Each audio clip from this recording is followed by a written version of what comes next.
Dans cet épisode de mon expérience, je vais vous donner ma façon d'utiliser mon VTT électrique, celui qui est derrière moi, et vous allez voir que j'ai une vision peut-être un peu particulière.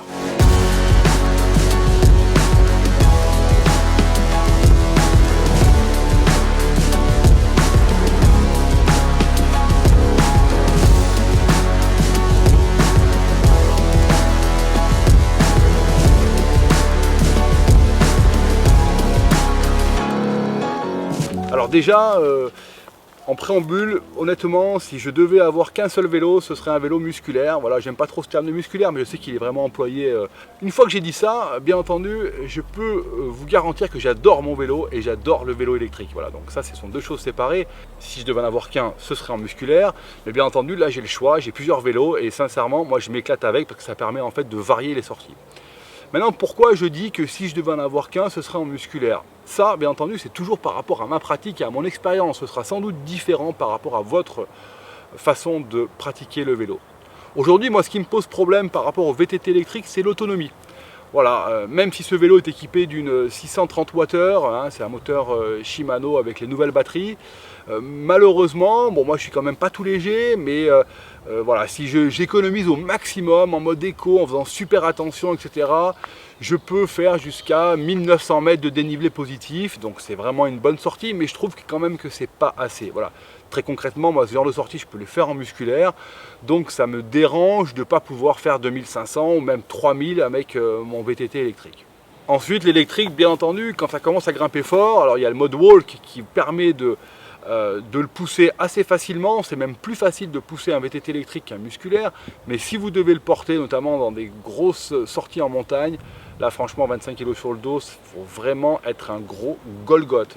Le troisième problème de l'e-bike dans son utilisation, c'est le côté en fait fragilité de l'écosystème. Ça veut dire que vous perdez un aimant, vous arrachez un câble, malheureusement votre vélo va bien moins marcher. Il y en a qui ne marcheront pas du tout, il y en a qui marcheront en mode dégradé. Le problème c'est que le vélo, une fois qu'il n'a plus d'assistance, ça commence à devenir compliqué, notamment s'il reste à monter. Donc comment moi je vois les choses avec mon VTT électrique? Alors c'est très simple, moi je vois trois types de sorties.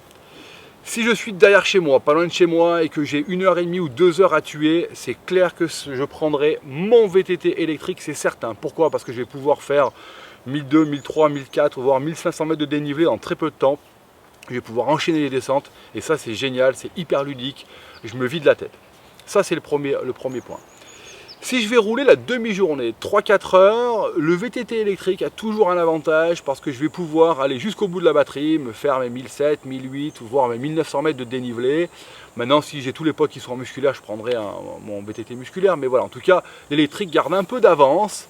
Par contre, si c'est une sortie à la journée, là, malheureusement, j'avoue que je suis assez frustré de mon VTT électrique et c'est là que je préfère prendre mon musculaire parce que je sais que je n'aurai pas de limite. Le problème c'est que si vous prenez votre VTT électrique à la journée, allez, en 4 heures vous pouvez vider votre batterie, vous aurez fait 1008, 1009 de dénivelé, donc ce qui était quand même déjà une belle journée de vélo. Mais malheureusement, il vous reste encore une demi-journée à faire. Donc soit vous arrivez à charger, mais bon, ça prend quand même du temps, soit malheureusement, vous vous reposez. Et moi, j'aime pas trop me reposer. J'aime bien rouler et bouffer du sentier. Voilà, je vous ai présenté en fait comment je voyais les sorties en VTT électrique. Maintenant, à vous de me dire comment vous aussi, vous entreprenez vos parcours, si vous avez encore un VTT musculaire en complément, ou si vous avez passé uniquement sur un VTT électrique, ou si je sais pas, vous êtes revenu au musculaire et que vous avez lâché un électrique. Bon bref, racontez-moi un peu votre expérience et dites-moi comment vous utilisez votre machine. Et je vous dis à bientôt.